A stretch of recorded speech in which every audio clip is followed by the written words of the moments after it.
Jadi pertanyaannya seperti ini, Mbak Hanun. Saya pernah mendengar salah satu statement Mas Sabrang mengenai pola pendidikan di Indonesia. Jadi menurut penangkapan saya waktu itu, Mas Sabrang bilangnya adalah ada suatu titik kesalahan di pola pendidikan di Indonesia itu adalah di mana anak dijadikan seperti halnya perpustakaan. Jadi dia cuma dimasuki berbagai disiplin ilmu. Di saat nanti di dunia kerja atau dia terjun di masyarakat, di saat dia menemukan suatu persoalan atau masalah, dia akan mengambil salah satu disiplin ilmu yang dia punya di perpustakaan tersebut untuk dijadikan suatu solusi. Jadi bisa dibilang solusi itu solusi-solusi yang letterlek dan tidak humanis lah. Itu penangkapan saya. Nah, Mas Abrang memberikan suatu pemikiran waktu itu adalah kenapa anak tidak dididik dibuat suatu kerangka berpikir. Suatu kerangka berpikir. Nah, itu terus terang saya tertarik, Mbak Nun, karena waktu itu saya belum paham juga. Saya perhatikan, saya belum paham juga maksud Mas Abrang kerangka berpikir itu bagaimana. Karena kebetulan saya adalah bapak dari 2 orang anak, Mbak Nun. Itu menjadi salah satu konsentrasi saya bagaimana saya sebagai seorang bapak bisa memberikan suatu suatu guidance atau suatu arahan kepada anak-anak saya, gimana caranya biar besok bisa menjadi seseorang yang bisa berguna di masyarakat. Jadi itu Mbak Nun yang mau saya tanyakan mengenai pernyataan Mas Abrang, dan mungkin ya sekali lagi saya ulang bahwasannya karena saya bapak dari 2 orang anak, mungkin juga minta gembolan petuah dari Mbak Nun. Apa yang harus saya lakukan? Bismillahirrahmanirrahim. Assalamualaikum warahmatullahi wabarakatuh. Yang saya tanyakan terkait apa sih Mbak narasi-narasi surga? Surga seperti ini, di surga ada sekian bidadari dan lain sebagainya. Seperti apa sih deskripsi surga itu? Kalau misalnya di Al-Quran itu seperti apa surga itu?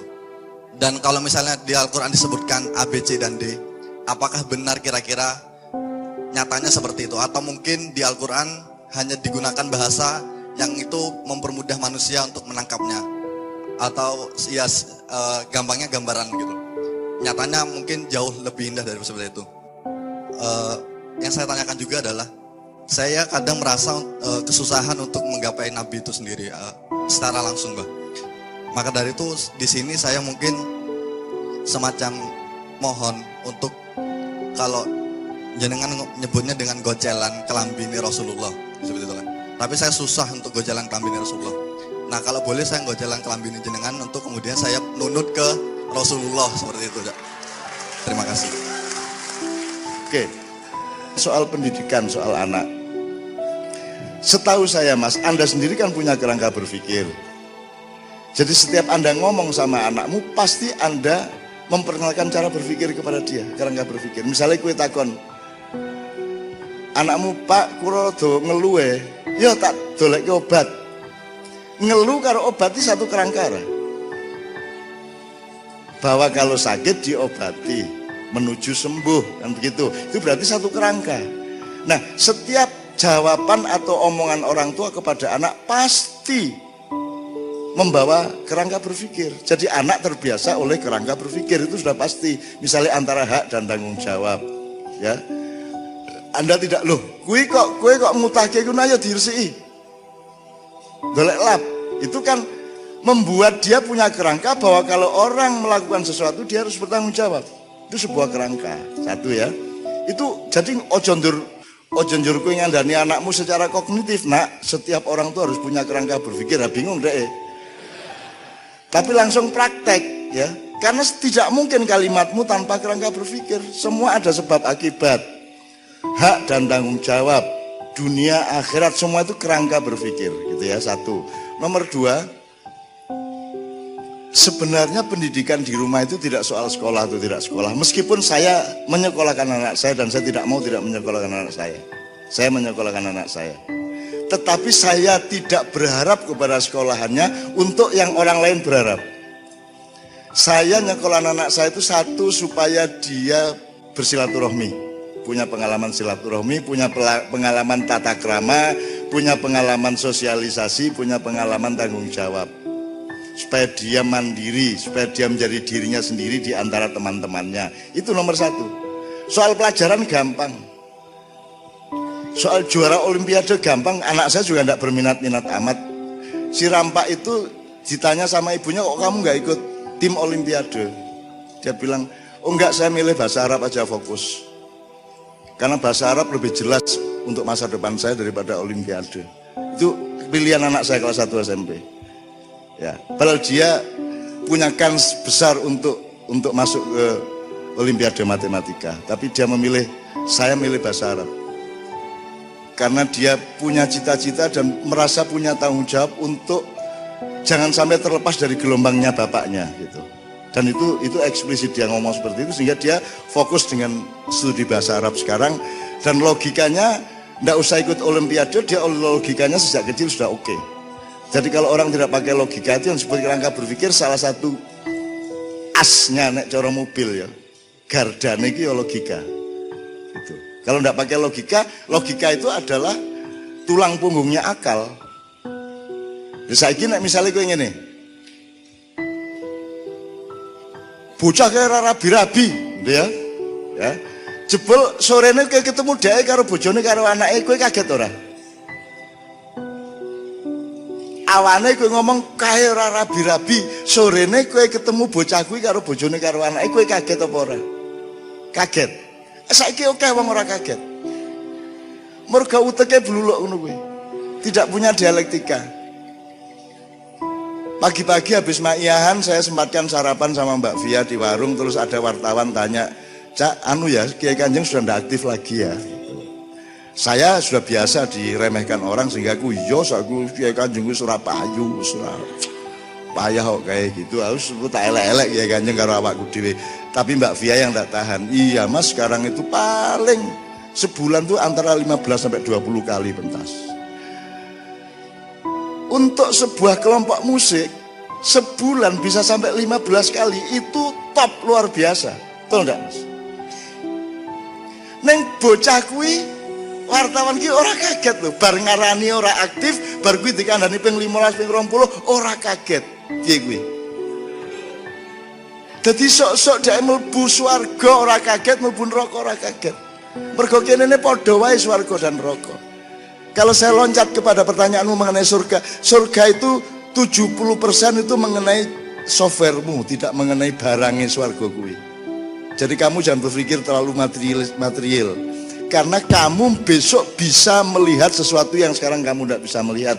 Besok kamu bisa mengolah sesuatu yang sekarang kamu tidak bisa mengolah. Sekarang kamu berpikir bahwa kerikil itu ya mengkerikil. Besok-besok kamu tahu bahwa kerikil itu sebenarnya memiliki fungsi yang luar biasa. Anda tahu kan perkembangan ilmu pengetahuan itu kan sebenarnya yang berkembang bukan ilmu pengetahuan, yang berkembang bukan bendanya, tapi pengetahuan manusianya, makrifatnya yang berkembang. Nah, sebenarnya surga adalah puncak makrifat dari softwarenya manusia. Dan itu tidak bisa dialami oleh orang yang tidak berkembang softwarenya. Wis saiki kowe nang Mesir nggawa cengkeh. Ya ora tersentuh to. Ora tersentuh to. Kowe nggawa emas setengah kilo nang kandang wedhus. Wedhuse noleh ora? Nah saiki akeh ngono kuwi. Wedhus-wedhus ngono kuwi akeh banget. Tidak kagum kepada sesuatu yang dia seharusnya kagum. Maka tugas manusia dalam Islam menurut saya adalah meningkatkan rohaninya terus menerus. Rohani itu tidak hanya uluhiyahnya di dalam hati. Rohani itu adalah kejernihan berpikirnya, ketajaman otaknya, ketajaman hatinya. Teman-teman sekalian, saya tidak sekolah secara modern maupun secara tradisional. Saya tidak pernah nyantri seperti Pak Muzamil. Saya tidak pernah kuliah seperti Cak Nur Kholis Majid atau siapapun sarjana-sarjana modern. Tapi mungkin saya agak sedikit lebih rajin di dalam mencari ilmu dan belajar. Mungkin saya agak susah ditandingi soal ketekunan. Jadi aku ke Bali saka kene iki aku ngetik. Jam piro wae cemakyan jam 4 tekan ngomah aku ngetik. Itu tidak harus di Jogja, mbok ning Surabaya, ning Jakarta, Bali aku tetap ngetik. Jadi kue bingung kapan le nulis. Lo aku ngetik terus. Ono sing tulisan tak tek pas acara ngene iki ya ono, tek ngene ono. Saya bikin naskah raya film itu, saya bikinnya di pesawat. Ini pesawat nganggo BlackBerry zaman semono. Makassar Surabaya kan 2 jam. Itu saya pakai untuk nulis skenario raya. Begitu turun ada sinyal, tak email. Pokoknya kapan baik, ora peduli sepi, ora peduli sunyi, ora peduli rame, neng tengah pasar ora masalah. Kita harus bisa menciptakan diri kita sendiri di tengah apapun saja. Jadilah dirimu sendiri dalam keadaan apapun saja. Ayatnya Pak Muzamil, orang-orang yang mengingatku atau mengingat Allah ketika duduk, berdiri maupun berbaring. Alladzina yadhkurunallah itu apa maksudnya? Orang yang mengingat Tuhan, dan eling tok ngopo? Orang yang meletakkan dan menemukan Tuhan yang sunyi itu, yang hanya bisa engkau temukan dalam sunyi itu. Ketika kamu berdiri mau di pasar, ketika engkau duduk mau di jalan, ketika engkau berbaring mau di rumah, dimanapun saja, dalam semua keadaan, 3 toh, orang itu kalau nggak berdiri, duduk, berbaring. Tidak tergantung tempat dan waktunya, kapan saja yadhkurunallaha, kapan saja online sama Allah. Jadi kamu tidak terganggu. Sing jenenge Jawa jenenge topo ngerame. Dan wong Jawa wis nemokke topo ngerame. Nek seniman modern lak kudu golek tempat sepi untuk cari inspirasi gitu. Nek seniman Jawa asli yo topo ngerame ora masalah. Mbok kowe rame kaya ngopo aku tetep ngetik. Zaman dulu saya ngetik di pangkuan saya. Aku nulis buku nganti 80 iki kabeh mesin tik lho ya. Burung komputer lho ya. Gue tak pangku mesake soalnya nek nang meja kan ceklak mesake kiwa tengenku do tangi bocah-bocah akhirnya tak pangku ben klik ngono kuwi. Itu pun dengan menemui tamu ndak ada masalah. Pokoknya aku tak terjang kabeh. Pokoke kudu apik, kudu nyambut gawe, kudu tekun, kudu sregep terus. Karena malas itu dosa. Pendapatku loh, dudu pendapat Islam ya. Tapi mungkin saya bisa mempertahankan secara usul fikih, malas itu berarti menghardik waktu, ya. Ada anak Adam yang menghardik waktu ya, Muzamil ya. Menghardik waktu artinya kamu menyia-nyiakan waktu. Dan saya tidak pernah menyia-nyiakan waktu. Tanya sama Kiai Kanjeng sama Progres, pernahkah Kiai Kanjeng terlambat? Pernahkah saya terlambat? Pernahkah kita tidak on time? Di luar negeri dimanapun, di Mesir itu kita lebih on time dari panitia. Di mana-mana. Bukan soal hebat atau soal ria. Ini soal ngandani kowe tekun oleh kowe. Tekun terus. Dan alhamdulillah Mas, kembali ke pendidikan. Anak saya tidak pernah saya suruh tekun, tidak pernah secara kognitif suruh tekun, tapi anakku tekun kabeh. Anak saya bisa kerja berjam-jam di kamarnya. Berjam-jam, ngerti-ngerti pinter bahasa Inggris, ngerti-ngerti pinter bahasa Korea, ngerti-ngerti saiki Jerman. Tekun, ora tak ajari dan nek diganggu nesu. Lagi ngapain Kak? Udah dong, nggak usah ikut-ikut. Nah, udah gitu. Jadi nomor 1 dalam pendidikan Mas, nomor 1 adalah hatimu bagaimana terhadap anakmu. Lekuen dia niat piye nang anakmu. Itu akan tercermin ke setiap perilakumu dan akan menjadi hawa, menjadi energi, menjadi gelombang yang mempengaruhi anakmu. Engko anakmu dadi kaya sing kok batin kuwi. Salah satu pembagiannya adalah, salah satu teknologinya adalah pendidikan kognitif, tapi tidak utama. Yang utama hatimu piye nang anakmu, insya Allah. Sabrang itu ketika kecil tidak bersama saya, sehingga tidak seperti yang saya bayangkan. Karena selama dia SD, SMP dia tidak bersama saya, tapi anak yang sekarang bersama saya di rumah. Sehingga hatiku bentino menyerbu dia. Iroda, innama amruhu idza arada syai'an, gitu ya, ya Mas ya. Insya Allah hatimu sing tenanan nang anakmu, ojo kuatir soal liyane. Wis tongko dadi kaya sing kok karepke insyaallah. Karena Allah yang mendidik, jangan kuatir. Allamal insana malam ya alam, jangan dipikir kita yang didik anak kita, Allah yang didik kita. Allah ngirim malaikat, Allah ngekai guru dewe. Jadi anakku aku bingung kuwi sapa to gurune. Aku nek dinasehati anakku kene nek aku kerengan karo ibune kan aku ditimbali karo anakku. Gini loh, ibu itu wanita. Wanita itu beda sama laki-laki. Ayah itu tidak salah tapi salah. Wah pokoknya dia nasihati aku kayak psikolog senior kayak. Jadi akhirnya aku ngalah sembarang wis tanggap ora ono wis. Semua masalah sanggar mergo aku seneng anakku wis dewasa kayak ngono kuwi mongko isi SMP waktu kuwi. wah cah SMP kok nyeramai aku kayak ngono kuwi. Itu semua bukan karena saya mendidik dia, Mas. Jangan lupa Allah yang mendidik dia. Allah sendiri mengatakan allamal insana ma lam ya'lam. Aja ora dipercaya. Saiki kowe nesu karo kancamu, siapa gurumu? Allah. Wah, bagus sih lho. Ya ora lho. Ya ora lho. Lah sing ngetokke kowe saka wetenge ibumu sapa? Apa ibumu sing ngongkon kowe metu? Apa kowe dhewe sing metu? Nek kowe dhewe sing metu, kowe duwe kesadaran untuk metu apa? Siapa yang mendorong anakmu? Ada inisiatornya, ada pemalekasannya, ada IO-nya, Dan IO-nya itu Allah dan para malaikatnya. Anda harus percaya itu. Wis to, uripmu Indonesia arep kaya ngopo wae anggar kowe urip bersama Allah dan malaikatnya dan Rasulullah, uripmu beres, terjang semuanya. Itu. Teman sekalian, ini saya ngomong ini supaya Anda bahagia dengan yang Anda pilih. Jangan khawatir.